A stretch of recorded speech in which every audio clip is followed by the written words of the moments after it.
Assalamualaikum warahmatullahi wabarakatuh. Salam sejahtera untuk kita semua. Saya Nira dari Direktorat Pengawasan Distribusi dan Pelayanan ONPP kembali hadir menyapa. Sahabat Odi, terima kasih sudah hadir di Podisian, podcast Direktorat Pengawasan Distribusi dan Pelayanan ONPP. Sahabat Odi, podcast kali ini adalah podcast pertama di tahun 2024. Tentu saja tema yang kali ini akan diangkat juga sangat menarik ya, yaitu cegah penyalahgunaan obat-obat tertentu yang sering disalahgunakan. Kali ini saya pun bersama narasumber nih, pastinya tidak sendiri. Beliau ini adalah pengawas farmasi dan makanan ahli muda. Kita sambut Kak Septi Hanadwisari. Halo teman-teman sahabat Odi. Halo Kak Nira. Hai, gimana Kak kabarnya hari ini? Alhamdulillah sehat. Kak Nira gimana? Sehat dong. Alhamdulillah. Happy ya. Happy dong bisa ketemu Kak Nira dan teman-teman semua. Tentunya ya. Gimana nih Kak? Udah siap nih pasti sharing ilmu? Tentu ya, hari ini kita akan sharing sesuatu yang bermanfaat gitu ya, dan tentu bisa disebarkan ke teman-teman yang lain juga gitu ya. Iya, pastinya. Nah, sebelum kita mulai nih podcastnya, di tangan saya ini Wah, ada buku nih, eye catching ya, eye catching sekali dari buku apa itu? covernya aja, apalagi isinya. Mm-mm. Ini Kak, buku cegah penyalahgunaan obat-obat tertentu. Oh iya Kak, buku ini tuh sebetulnya udah launching ya Kak? Iya betul, launching di akhir tahun 2023. 23. Nah, makanya nih podcast kali ini kita akan bahas nih kupas tuntas isinya mengenai apa sih nih Kak, gitu ya Kak? Iya betul sekali. Nah, tapi kan dari tadi sudah kita singgung nih masalah penyalahgunaan OOT. Nah, jadi sebetulnya apa sih Kak OOT itu? Obat-obat tertentu. Kita lebih familiar bilangnya OOT ya Kak Iya, ya? kita pendekin aja OOT ya, biar nggak kepanjangan ngomongnya gitu ya. Oke, OOT ini tapi bukan out of topic ya. Oh, tentunya. Kalau di sini banyak OOT banget sih loh, gitu itu out of topic ya. OOT ini adalah obat-obat tertentu gitu ya. Teman-teman pernah dengar dextro?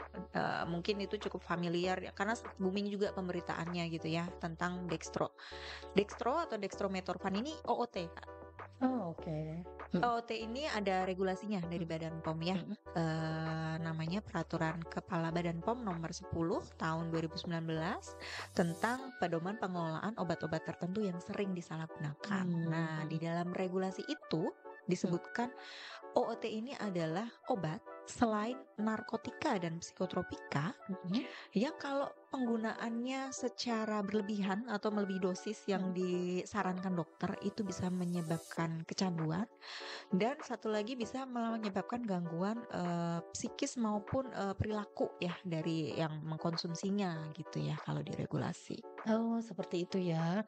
Nah, fakta menarik lainnya nih dari OOT tuh apalagi Kak? Karena sepertinya butuh perhatian khusus nih Iya, gitu. sampai dibikinin regulasi gitu ya. Betul. Jadi sebenarnya sudah lama ya regulasi ini terbit, kan sebenarnya udah dari 2019 gitu ya. Tapi ini mungkin saya sampaikan fakta yang paling terkini ya. Jadi berdasarkan laporan dari BNN, dari buku Indonesian National Drugs ya kalau nggak salah.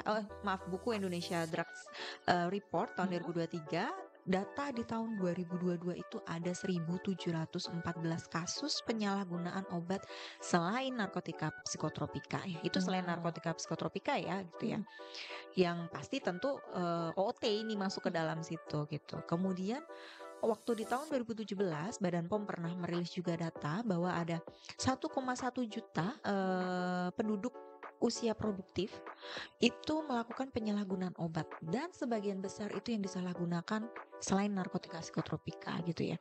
Jadi cukup mencengangkan ya. Jadi obat-obat yang selama ini mungkin regulasinya tidak terlalu ketat gitu ya kalau dibandingkan narkotika psikotropika, tapi ternyata itu disalahgunakan gitu ya. Oh, jadi pantas aja dapat perhatian khusus ya Kak ya, karena ternyata luar biasa loh kasusnya aja bisa mencapai ribuan. 1000 ya dalam Iya setahun kan? ya. Luar biasa ini. Nah, selain itu Kak, di awal tuh Kakak sudah menyinggung masalah Dextro tadi ya. Iya. Selain itu ada lagi nggak Kak? Ada. Apa sih OOT-nya yang lain itu? Ya, sesuai dengan peraturan Badan POM tadi ya nomor 10 tahun 2019, di situ memang disebutkan apa saja sih OOT gitu ya. Ada 6 Ada Selain 6. dextro tadi ada 6 ya. Maaf, maksudnya termasuk dextro tadi 6 gitu ya. Oke. Yang pertama ada tramadol. Mungkin teman-teman familiar dengan tramadol ya. Jadi tramadol ini adalah obat anti nyeri. Biasanya kalau obat orang habis operasi itu ada tramadolnya gitu ya, untuk mengatasi rasa nyeri dari pasiennya. Nah, karena dia mengatasi rasa nyerinya itu, efek yang mau disalahgunakan adalah rasa tenang nyamannya itu gitu. Jadi iya. banyak orang pengen konsumsi itu terus karena rasanya enak katanya. Oh, gitu. Katanya ya, saya nggak pernah Katanya ya. nyoba soalnya. Jangan nyoba juga ya, Kak, Belum ya. juga ya. Kemudian yang kedua ada trihexyphenidyl. Obat ini biasanya untuk Parkinson, yang tremor. Biasanya orang-orang tua sih yang sudah suka ada Parkinson tremor. Nah, efek yang mau diambil penyalahgunanya adalah biasanya rasa tenang juga gitu ya, sama moodnya jadi lebih bagus gitu ya, karena kan yang tremor itu kan berarti biasanya tegang gitu ya. Dengan minum trihexyphenidyl ini jadi kayak lebih relax, lebih mood gitu ya. Kemudian yang ketiga ada chlorpromazine. Chlorpromazine ini biasanya untuk obat-obat pasien skizofrenia yang punya halusinasi halu gitu ya. Memang dia bisa memberikan rasa tenang juga ya, tenang karena bisa halusinasi itu kan ketakutan gitu ya. Nah, dengan minum ini jadi kayak lebih tenang, lebih back to the track lagi gitu ya, tidak membayangkan hal yang aneh-aneh lagi. Kemudian ada amitriptilin. Amitriptilin ini untuk obat-obat orang yang nyeri kepala hebat, sakit kepala hebat gitu, depresi gitu ya, udah kayak mau jedotin kepala banget gitu. Antidepresan berarti. Iya, depresi yang berat dan udah nggak bisa pakai paracetamol lah pokoknya biasanya ya. Maka efek yang mau diambil nih dari penyalahgunaannya biasanya orang pengen tenang gitu ya, dengan minum amitriptilin dengan jumlah banyak gitu ya. Kemudian yang kelima itu ada haloperidol. Ini mungkin juga cukup familiar ya buat teman-teman, haloperidol. Ini untuk obat-obat skizofrenia juga, untuk halusinasi. Dan efek yang mau diambil adalah untuk meningkatkan semangat gitu ya, lebih back to the track lagi gitu ya. Kemudian yang terakhir yang sebenarnya tadi sudah saya sebutkan di awal, yang agak beda sama yang lain karena dia anggota baru. Sebelumnya hanya 5, ini baru nambah di tahun 2019 itu. Namanya dextromethorphan tadi ya, yang mungkin teman-teman kenalnya dextro. Jadi ini obat batuk. Kalau mungkin teman-teman pernah beli obat batuk ada dextromethorphan, ya itu dextromethorphan yang itu gitu ya. Iya, dextromethorphan yang itu tuh yang bisa membuat orang kecanduan gitu ya. Tapi tentu dengan jumlah yang berlebihan ya. Kalau cuma minum sesuai dosis enggak gitu ya. Nah, efeknya apa yang mau diambil itu efek ngefly. Jadi dia bisa bikin terbang, melayang, nyaman gitu ya. Nah, dari keenam ini sebenarnya bisa disimpulkan ada 3 sih efek utama dari OOT ini. Yang pertama adalah efek depresan gitu ya, jadi lebih rileks, depresan gitu. Sama ada efek stimulan yang bikin lebih mood, lebih bersemangat. Sama satu lagi efek halusinogen gitu ya. Gitu. Berarti memang justru dextro ini karena memang obat bebas terbatas ya, Kak? Oh iya, dia bebas terbatas. Obat batuk kan bebas terbatas ya, betul. Jadi memang baru dimasukin nih di tahun 2019 ini jadi golongan OOT gitu ya, Kak? Iya, karena trennya ternyata banyak disalahgunakan. Nah, luar biasa ya, saking banyaknya jadi masuk golongan OOT. Nah, kemudian Kak, biasanya tuh OOT bisa didapat di mana sih, Kak? Ya, tadi dari 6 nih, 6 itu kan ada satu yang istimewa yang dextro ya. Ini saya bahas yang 5 dulu. Tadi dari ada tramadol, trihexy, amitriptilin, haloperidol, ada chlorpromazine. Ini adalah semua obat keras. Di mana obat keras itu harus pakai resep dokter.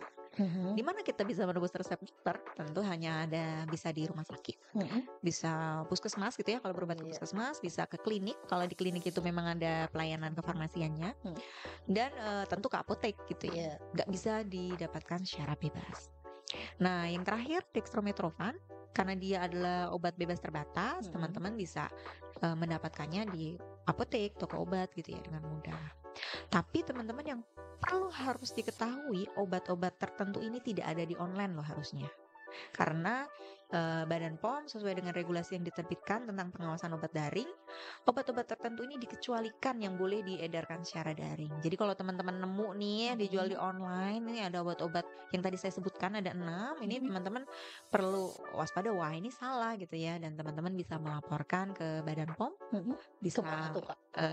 ke 15533 atau mungkin ke Bepom Mobile, ke aplikasi Badan POM yang pasti mudah ya diperoleh ya, bisa download ya dari Play Store, bisa dilaporkan ada nih penjualan online tidak sesuai ketentuan gitu. Jadi sekarang tuh nggak ada alasan lagi, aduh bingung nih ngelaporinnya kemana, karena sudah ada Bepom gampang Mobile ya banget kan, ya Bepom gampang banget. Mobile itu ya. Tinggal download di handphone, langsung klik klik klik, langsung bisa dilaporkan. Nah ini juga mungkin jadi salah satu perhatian ya Kak dari petugas pelayanan kefarmasian. Kalau misalnya menemukan ketidakwajaran dari jumlah pembelian mungkin ya itu patut dicurigai ya, karena kan kalau misalnya memang pembeliannya di luar kewajaran atau misalnya memang tanpa resep dokter, itu harus sudah otomatis ditolak ya, Kak. jangan dilayanin ya. Wajar ini memang tidak ada matematikanya ya, kayak wajar ini tidak bisa 1 tambah 1 sama dengan 2 gitu ya. Wajar ini memang perlu analisa ya, makanya apoteker harus berperan di sarana pelayanan kefarmasiannya untuk bisa menafsirkan ini wajar gitu loh. Gitu. Jadi teman-teman harus bisa melihat ini pasiennya benar-benar pasien kah, atau sepertinya mencurigakan nih gelagatnya kok kayak gelagat-gelagat yang lain gitu ya. Itu tentu bisa apoteker ketahui ya gitu. Oke, ya Kak. Lanjut nih Kak. Lanjut. Ini menarik sekali nih gitu ya. Terus Kak, dari tadi nih kita melihat kenyataan lah banyaknya kasus gitu kan, artinya memang ini tren penyalahgunaannya sangat tinggi nih Kak ya. Betul. Sudah selain memang menyasar kalangan dewasa, remaja, bahkan anak sekolah nih Kak. Iya, ada Miris banget kayaknya. Betul, ya miris banget kita mungkin. tahu hal ini gitu. Gimana tuh Kak? Iya, karena kan gini ya, kenapa sekarang makin banyak remaja yang mau menyalahgunakan gitu ya? Karena teman-teman pasti yang sebagian besar saya rasa juga masih anak muda nih, milenial juga ya, pasti punya rasa ingin tahu yang tinggi gitu ya, penasaran gitu ya. Mungkin ada yang cobain dong ini gitu, jadi pengen nyoba juga gitu. Iya, Nah, betul. itu kenapa banyak penyalahgunaan obat-obat tertentu itu lama-lama bergeser ke anak muda gitu ya. Dan sekarang bahkan kemarin ada berita juga anak SD ikut-ikutan nyoba gitu. Karena rasa keingintahuan, rasa penasarannya anak muda itu tinggi sekali. Jadi yang awalnya cuma ditawari, coba-coba, lama-lama meningkat terus nih dosisnya. Yang awalnya cuma mau cobain deh dikit, 1 gitu. Terus enak, ketagihan lah, jadi 2, 3 dan selanjutnya sampai kecanduan gitu. Ya mungkin memang awalnya tuh kayak yang kalau misalnya nggak ngikutin nih ceritanya anak tongkrongan, takutnya nggak ditemenin, nggak keren, nggak dibilang keren, gaul gitu gitu kan. Terus nggak diajak main gitu ya. Mungkin awalnya dari sana, tapi pada akhirnya jadinya ya kecanduan juga ya Kak ya. Padahal pasti nih dampak dari penyalahgunaan itu sangat berbahaya ya Kak. Iya. Itu tuh dampaknya seperti apa Kak? Iya, yang namanya obat itu kan bahan kimia ya teman-teman ya, bahan kimia yang apapun deh di dunia ini kalau yang namanya berlebihan itu tidak baik ya. Kecuali harta yang berlebihan saya mau itu. Ya kayak namanya obat kimia yang dikonsumsi secara berlebih tentu akan ada dampaknya gitu ya. Nah, salah satunya obat-obat tertentu ini kalau terlalu berlebihan, melebihi dosis tentu akan berdampak pada organ tubuh kita. Entah itu ginjalnya yang rusak, entah itu jantungnya gitu ya. Begitu pula dengan penampilan kita gitu. Kulit jadi rasanya kusem gitu ya. Penampilan jadi kurus, kering. Mungkin teman-teman sering melihat ya kalau di TV-TV itu digambarkan orang yang kecanduan itu kurus terus Madesu lah ya, Kak. ya muka kayak Nggak nggak fresh keluar gitu ya. gitu ya, auranya nggak fresh betul. Nah, itu bisa berdampak ke arah sana. Selain organ tubuh, selain tubuh, tentu juga tadi kecanduan tadi ya, kecanduan ini kan pengennya nambah terus. Biasanya sih kalau orang kecanduan itu lama-lama meningkat ya dosisnya, dari yang awalnya cuma 1, 2, 3 bisa sampai banyak terus. Nah, lama-lama tentu kan butuh duit nih ya, kan nggak mungkin dikasih terus, pasti kan beli nih atau mungkin ya nyari lah ya. Nah, ini bisa mengarah ke kriminal ya. Jadi kan karena gue butuh gitu ya, jadi harus gimana caranya saya dapat itu gitu ya. gitu kan, bisa jadi mencuri gitu kan. Mm-mm. Nah, yang terakhir tentu dengan minum tidak sesuai dengan dosisnya bisa menyebabkan overdosis dan ini bisa berujung ke kematian gitu. Wah, Horor ya. ngebayanginnya aja udah ngeri banget, bisa sampai pada akhirnya menyebabkan kematian. Nah, untuk mengatasi itu Kak, ada nggak Kak tips and trick deh biar terhindar tuh dari hal-hal negatif itu? Sebenarnya kalau tips ini sih klise ya. Maksudnya banyak nih yang udah pada menyampaikan nih gimana biar terhindar dari penyalahgunaan obat gitu ya. Tentu yang pertama adalah kita harus milih lingkungan yang positif ya. Maksudnya Betul. lingkungan yang membawa kita ke arah yang positif gitu ya. Mungkin lingkungan teman pergaulan gitu ya. Kalau memang teman-teman melihat kayaknya ini ke arah mereka suka menyalahgunain sesuatu gitu ya, obat gitu, ya jangan ikutan nimbrung gitu kalau imannya belum kuat gitu ya. Iya. Kemudian yang kedua tentu hindari penggunaan alkohol. Kenapa? Karena alkohol dan obat-obat tertentu, narkotika psikotropika itu deket hubungan mereka. Kenapa? Akrab ya, akrab. Karena Temenan. biasanya sambil mabok sambil makan gitu ya Iya. itu ya. Dan selain itu juga karena kalau minum alkohol itu kan kita jadi kayak nggak sadar gitu ya. Jadi kadang nggak tahu apa yang kita lakukan, akal sehat kita tuh kayak udah hilang gitu. Kita dikasih apa ya diminum aja, ternyata itu OT gitu ya. Gitu. Kemudian yang ketiga, kelola stres teman-teman. Jadi teman-teman kalau stres belajar, stres sama kerjaan, healing boleh, tapi healingnya bukan pakai obat-obat tertentu, healingnya jalan-jalan. Jalan-jalan. Atau kalau nggak maunya duit ya healingnya tidur siang gitu ya. Rebahan ya, lebih Rebahan, menarik. scroll IG, atau malah makin stres ya kalau scroll IG ya. Ya healing lah dengan cara yang lebih baik gitu ya. Kelola stres teman-teman. Yang keempat, teman-teman biasakan hidup sehat gitu ya. Gaya hidup sehat artinya olahraga, makan makanan yang bergizi. Biasanya kalau hidupnya sehat itu tuh mau konsumsi obat tuh ya males juga gitu ya. Orang gua aja udah makan makanan kayak gini aja udah happy gitu ya, nggak perlu saya Betul, nambah betul. minum-minuman itu gitu. Kemudian teman-teman juga harus kenalin efek kalau minum-minum obat-obat tertentu itu apa sih gitu ya. Dampaknya nih Iya. ke tubuh kita sendiri gitu ya. Apa sih? Iya, salah satunya dengan kita nonton podcast ini nih, teman-teman kan jadi paham ya. Tadi sudah saya kenalin ada 6 OOT tadi, dampaknya seperti apa. Ngeri ya kalau berlebihan. Jadi kan teman jadi lebih waspada juga gitu ya kalau mengkonsumsi melebihi dosis. Kemudian teman-teman harus kenali riwayat penyalahgunaan dalam keluarga. Artinya kalau punya kakak atau saudara, kayaknya dia dulu pecandu deh gitu ya. Teman-teman harus waspada juga gitu ya, karena bisa jadi karena faktor kekeluargaan jadi lebih pengen ikut nyoba, dan teman-teman juga bisa membantu keluarga juga ya kalau memang sudah pernah ada yang kecanduan, teman-teman bisa bantu cari pertolongan supaya bisa segera teratasi. Jadi memang ya udah dimulai dulu dari lingkungan terdekat. Iya, jangan jauh-jauh lah ya ke lingkungan yang lain gitu ya. Kemudian teman-teman juga coba cari hobi minat yang positif. Jadi nggak banyak waktu buat GJ, nggak jelas nganggur, jadinya pengen nyoba-nyoba yang aneh-aneh. Gitu ya. Kalau teman-teman punya kegiatan yang lebih bermanfaat, lebih positif, jadi nggak tuh mau nyoba-nyobain OOT atau mungkin kumpul-kumpul sama anak tongkrongan yang ternyata mereka menyalahgunakan gitu ya. Misalnya klub sepeda. Oh iya. Apa sih yang lagi happening sekarang tuh ya? Atau mungkin bikin mini vlog Kak. Video, vlogger yang one day in my life gitu ya, edit-edit video gitu kan, itu kan jauh lebih bermanfaat daripada kalian nongkrong nggak jelas nyobain obat-obat yang bikin kecanduan. Harusnya sih itu lebih menarik ya Kak ya. Iya. Kemudian teman-teman bisa nyobain nih meditasi gitu ya supaya lebih tenang. Itu banyak sih di YouTube tutorialnya, saya pernah nyoba gitu ya. Ya lumayan ngefek kita jadi lebih tenang gitu ya. Kemudian ada juga teman-teman harus mulai ceki nih di lingkungan, kaji nih resikonya apa nih kalau gue gaul sama mereka seperti apa nih gitu. Kalau iman kita belum kuat ya lebih baik hindari, kecuali kalau kita sudah cukup kuat nih ya untuk merasa tidak terpengaruh dengan yang negatif tadi gitu. Jadi jangan takut deh dibilang gak gaul gitu gak ya. keren gitu ya Kak ya. Karena bentuk gaul itu masih banyak yang lain, tidak hanya dengan nongkrong dengan mereka.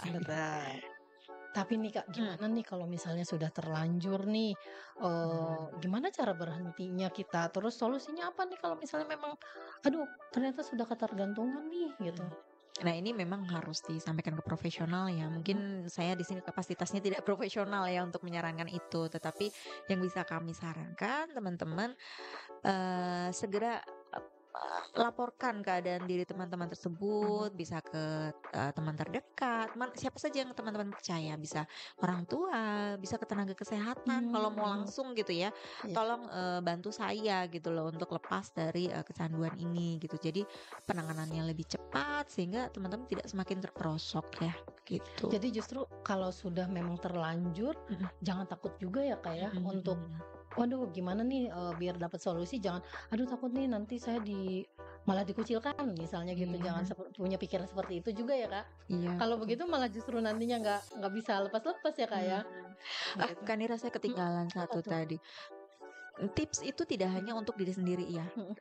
dalam biar nggak terpengaruh sama OT, tapi tips teman-teman dalam buang sampah obat ini Oh juga perlu iya betul. diperhatikan.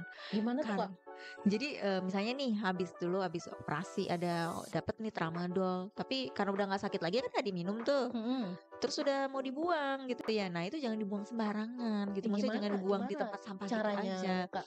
Nah, teman-teman kalau membuang obat-obat, khususnya untuk Mhm. obat-obat yang sering disalahgunakan ini, teman-teman harus yang pertama hilangkan identitas dulu. Misalnya yang Oh, awalnya ada label, mhm, sobek dulu, apalah ya mhm gimana mhm. caranya.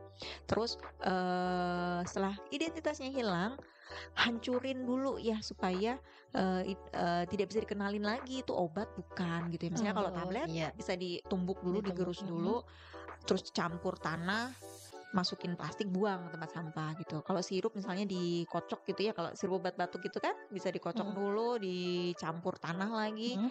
habis itu buang ke tempat sampah. Jadi tidak ada nih yang ngerti itu tuh obat bukan, terus nggak ada lagi tuh yang mau mungut lagi gitu di tempat sampah Iya, jadi gitu Kak. dipastikan memang tidak ada sekecil apapun celah untuk bisa menggunakan itu Iya, kembali ya, Kak, ya? betul.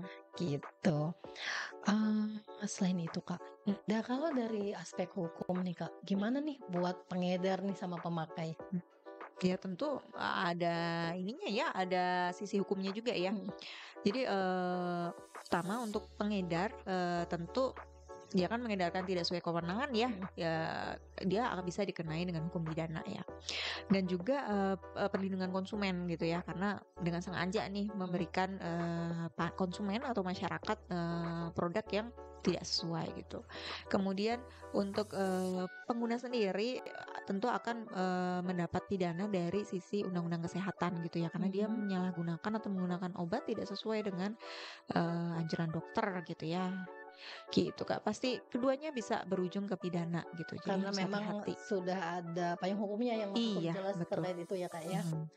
Aduh sahabat Odi nggak kerasa nih ternyata sharingnya tuh sangat luar biasa. Iya, udah Bikin selesai aja ya? bikin penasaran karena memang Iya, trennya seperti itu ya kayak yang mhm, oh ternyata pas kita tahu kenyataannya itu miris sekali gitu kan.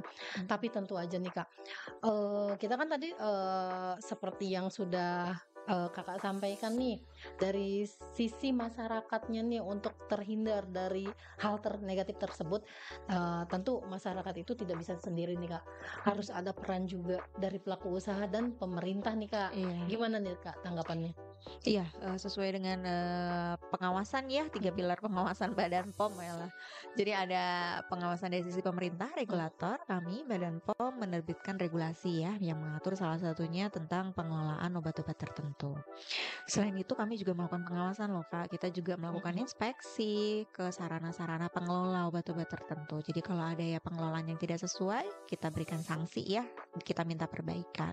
Nah itu wujud peran kami gitu ya. mhm, Kemudian peran pelaku usaha.